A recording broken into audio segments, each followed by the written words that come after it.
தூத்துக்குடி மாவட்டத்தில் தொடர்ச்சியாக கனமழையின் காரணமாக 2 நாட்கள் பள்ளிகளுக்கு மட்டும் விடுமுறை.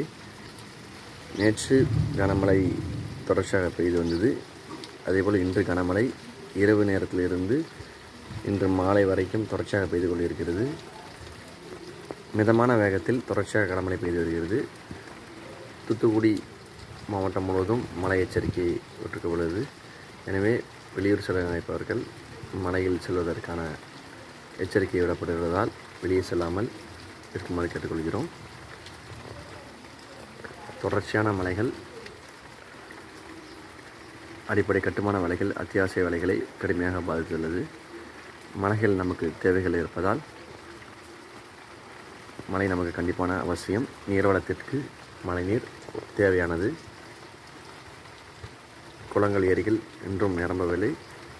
தண்ணீர் வளம் இருந்தால்தான் குடிநீர் தட்டுப்பாடு